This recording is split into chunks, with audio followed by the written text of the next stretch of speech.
হরে কৃষ্ণ, রাধে রাধে। মৌমিতা পরিবারে আপনাদেরকে জানাই অনেক অনেক শুভেচ্ছা ও অভিনন্দন।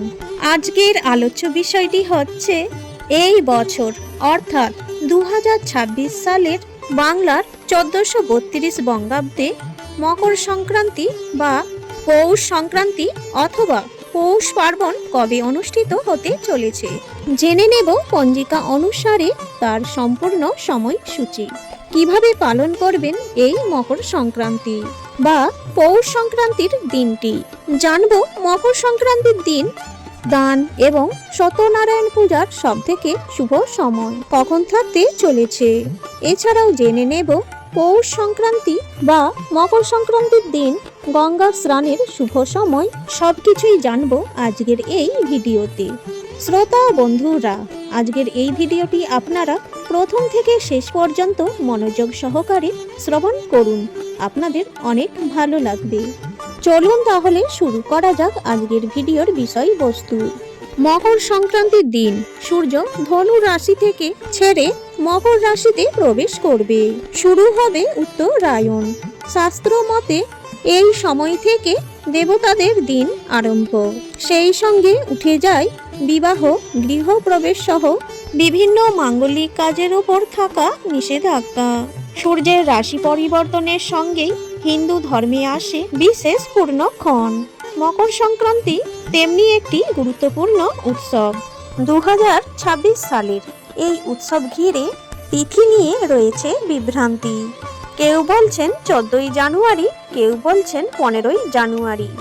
এইবার বিভ্রান্তির অবসান হবে, কারণ জানবো মকর সংক্রান্তি বা পৌষ সংক্রান্তি অথবা পৌষ পার্বণের সঠিক সময়সূচি পঞ্জিকা অনুসারে। কিভাবে পালন করবেন এই মকর সংক্রান্তি বা পৌষ সংক্রান্তি অথবা পৌষ পার্বণ জানবো। মকর সংক্রান্তির দিন দান এবং শ্রী শ্রী সত্যনারায়ণ পূজার সব থেকে শুভ সময় কখন থাকতে চলেছে।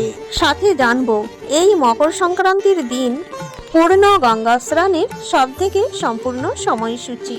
2026 সালে বাংলার 1432 বঙ্গাব্দে পৌষ পার্বণ বা পৌষ সংক্রান্তি পালিত হবে 14ই জানুয়ারি 2026। বাংলার 29শে পৌষ 1432 বুধবার। এই একই দিনে পালিত হবে উত্তরায়ণ। সংক্রান্তি বা মকর সংক্রান্তি ওই একই দিনে পালিত হবে দধি সংক্রান্তি ব্রত। ওই একই দিনে রয়েছে অর্থাৎ 14ই জানুয়ারি 2026 বাংলার 29শে পৌষ 1432 বুধবার শর্তিলা একাদশীর ব্রত। শর্তিলা একাদশীর উপবাসও সেই দিনেই পালিত হবে অর্থাৎ 14ই জানুয়ারি 2026 বাংলার 29শে পৌষ 1432 বুধবার।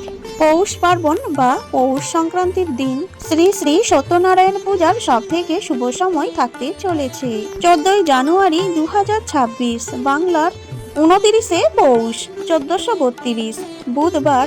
প্রদোষে সন্ধ্যা 5:06:25 গতে রাত্রি 6:42:25 মধ্যে। শ্রী শ্রী সত্যনারায়ণ ব্রত এই দিন অর্থাৎ 14ই জানুয়ারি 2026 বাংলার 29শে পৌষ 1432 বুধবার দিবা 11:46 গতে সংক্রান্তি কীর্ত ও স্নান দানাদি এবং গঙ্গা দেবীর আবির্ভাব উপলক্ষে গঙ্গাসাগর সঙ্গমে স্নান দানাদি এবং কপিল মুনির আশ্রমের দর্শন লাভ ও পূজা।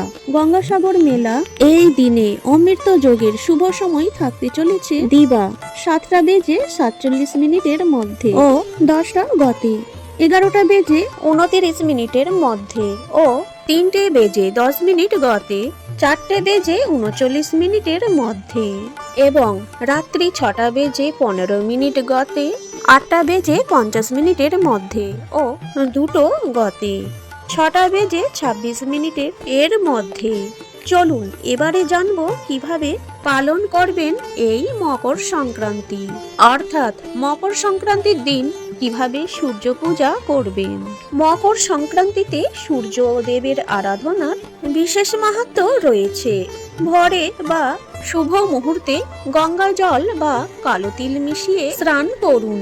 এরপর তামার পাত্রে জল, লাল ফুল, অক্ষত চাল ও তিল দিয়ে সূর্যদেবকে অর্ঘ্য অর্পণ করুন।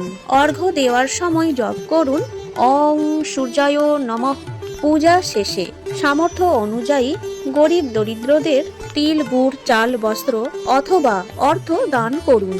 শাস্ত্র মতে উত্তরায়ণ সূর্যের সময় দান, স্নান এবং সংযম পালন করলে মানুষের জীবনের অশুভ প্রভাব দূর হয়। তাই মকর সংক্রান্তি শুধুমাত্র একটি উৎসব নয়, আত্মশুদ্ধিরও একটি বিশেষ দিন। জয় শ্রীকৃষ্ণ।